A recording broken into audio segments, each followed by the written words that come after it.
Aniya na kita karon sa unang Domingo sa panahon sa Kwaresma, the first Sunday of the season of Lent.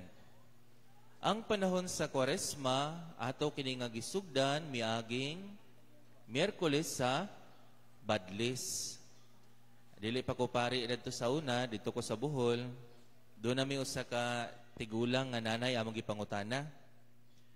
Nanay, miyaging tuig, unsa ganito adlaw ang Ash Wednesday? Hingtubag siya, pader. Di ba tumurag Sabado man to, pader? Na? Mga igsuon, ato nga gisugdan ang panahon sa Kwaresma, pinaagi sa atong paghimo sa pagbadlis, no? O katong Miyerkules sa Badlis, Ash Wednesday. Ano sa nga kita gibadlisan og abo sa ato nga mga agtang.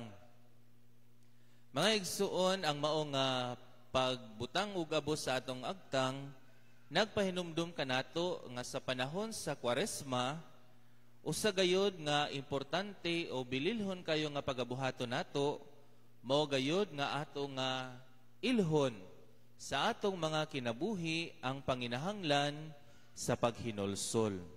Mao na siya una, kita gipahinumduman nga sa panahon sa Kwaresma, kinahanglan ato nga himuon ang paghinulsol sa ato nga mga sala aron maandam kita sa pagsaulog sa mga balaan nga adlaw sa Semana Santa.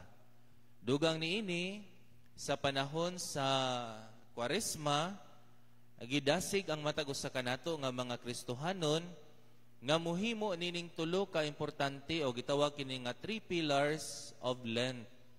Kining pagampo, ang pagpuasa ug ang paghatag ngadto sa mga kabus, prayer, fasting, and almsgiving.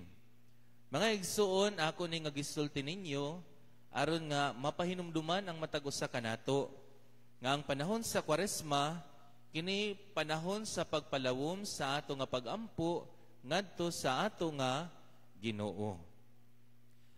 Mga igsuon, ang labing dakong tumong matud pa sa Kwaresma, mao gayod ang paghimo og espiritual nga pagpangandam alang sa kasaulugan sa paghalad ni Kristo sa iyang kinabuhi ug sa iyang madaugon nga pagkabanhaw.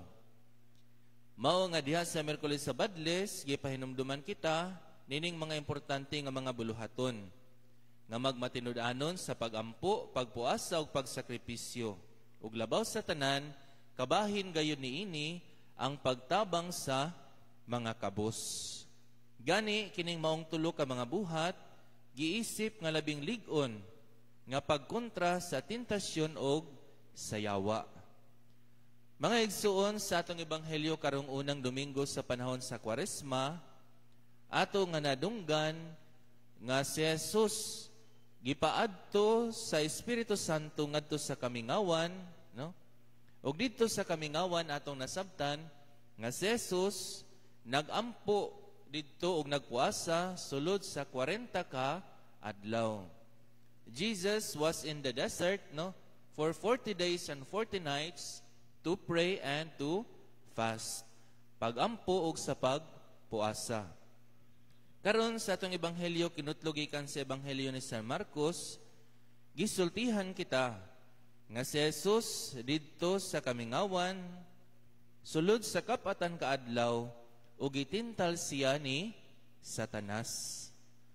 Mga igsuon, unang pangutana nato sa atong pagpamalandong karong adlaw, mutuo pa ba mo giyawa? Hello? Mutuo pa ba mo giyawa? Nya mutuo pa mo tentasyon? Kasagaran na ba nato maingon tag na gani atong, di ba, bana ba nato karon nga atong masapnan nga maghubog-hubog, magbaji-baji, no? Di ba maingon nata balikason din nato, ani na po ning yawa, no? Naana po ning animal, no? Mga igsuon, sa pagkatinuod, ang lihok sa dautan, ang lihok sa yawa, nagpabilin pagyapon karon sa ato nga panahon. Nangutana ko ganina, mutuo pa ba kita og yawa kay hinaot atong pahinumduman sa kanunay nga ang dautan, ang yawa, si Satanas pabilin nga naglihok dinhi sa kalibutan karon ug ang iya nga tuyo mao gayod nga himulagon kita, no? Nga mahimulag kita diha sa gugma sa ato nga Ginoong Dios. Mga igsuon, ang pulong nga Satanas o Diablo, no? Nagpasabot kini og kaaway.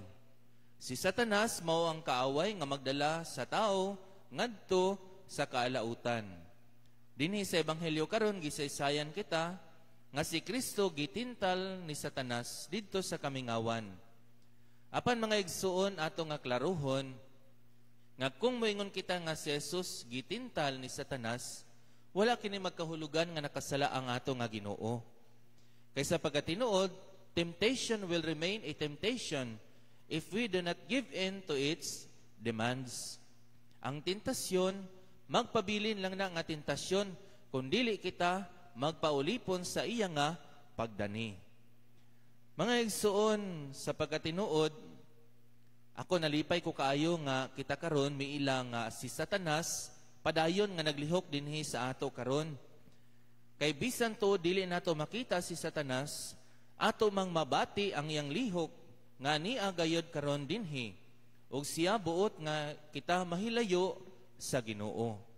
Kung naa gani ang sala, naa gani ang walay pagsinabtanay, naa ang kagubot, kini mao ni ang timaan sa presensya sa dautan. Sugod sa sayong kabuntagon hangtod sa kagabihion, ang iyang presensya iyang gipabati kanato pinaagi sa tentasyon. Daghan kanato dinhi abli kita sa tentasyon kanang dali natong makita ang lihok sa dautan, no? Gani gipahinumduman kita nga sa kanunay wala siya'y hunong nga milihok aron sa paghimo og kadaot kanato nga iya sa Ginoo. Nahinumdum ko dunay usa ka higayon, dunay usa ka pari nag-ingon, nangutana siya namo, nganuman nga ang yawa, kita man nga mga katawhan ang iyaha nga samukon. No? Atong hinumduman sa nahitabong nga dakong gyera dito sa langit, batok sa mga anghel o sa mga daotang espiritu, sa mga anghel nga ming talikod sa Dios, atong nahibaw-an nga nagmadaugon gayod ang gahom sa kaayo. Nagmadaugon gayod ang mga sundalo sa Ginoo. Karon, ang mga daotang espiritu, ang daotan, ang yawa, dinhi na nagsamok kanato nga mga tao. Busa nangutana ang usa ka pari, nganong dinhi man nato magsamok ang daotan? Kini tungod kay una sa tanan, ang matag usa kanato gihimo sa Dios, no? Each of us are created in the image and likeness of God. Kung dili mabuntog sa yawa ang Dios sa langit, dinhi siya nato magsamok kay ang matag usa kanato hulagway man sa Ginoo. Mga igsuon, kini usa ka pagpahinumdum kanato nga tanan nga ang dautan padayon nga naglihok sa atong kinabuhi karon.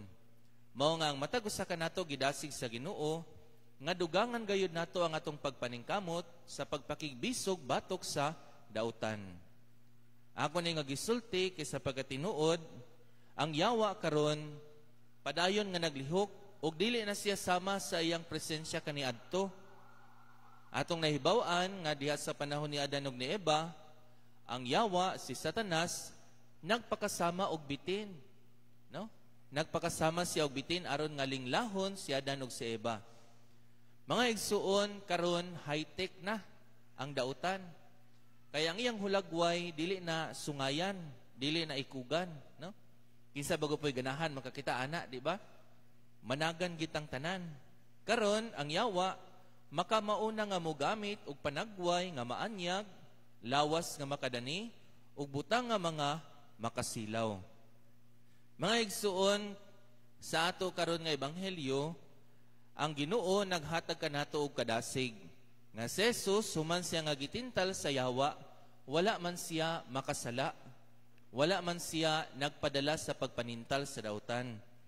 Kini magdasig kanato karon nga tungod si Kristo nagmadaugon batok sa tentasyon sa yawa, walay mahimo kaniya ang dautan. Tungod niini kita nahatagan og dakong kadasig ug kaisog nga kung uban sa atong Ginoong Hesukristo, aduna kitay katakos nga magdumili sa tentasyon sa yawa ug magmadaugon batok sa gahom sa dautan. Mao mga igsuon ang pagdasig kanato karon sa simbahan, labi na sa panahon sa Kwaresma, ato gayud nga paningkamutan nga mapuy-an nato kining tulo ka importante nga mga buhat. Ang pagampo, ang pagpuasa, ug ang paghatag ngadto sa mga kabus.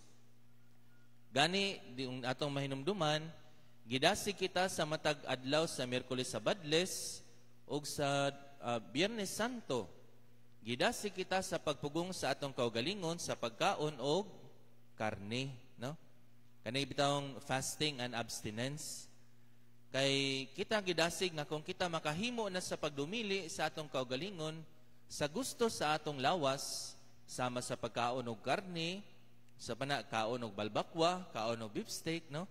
Kung makadumili na kita niini sa atong lawas, basin kini magdasig kanato nga tanan, magpahinumdum kanato nga kung makadumili kita niining mga butang sa atong kaugalingon, mahimo usab nga makadumili kita sa pagpanglingla sa dautan. Makahimo usab kita nga dili maulipon sa sala. Mga igsuon, hinaot sa atong pagsugod karon ining unang Domingo sa panahon sa Kwaresma, mapahinumduman kita sa kanunay. Nga pinaagi sa gahom ni Kristo, mahimo natong mabuntog ang buhat sa dautan. Mao nga kinahanglan sa matag karon ug unya, mudangop gayud kita sa iya nga panabang. Aron sa ingon nga samas ni Kristo nga nagmadaugon batok sa pagtintal ni Satanas, kita usab unya mahimo nga magmadaugon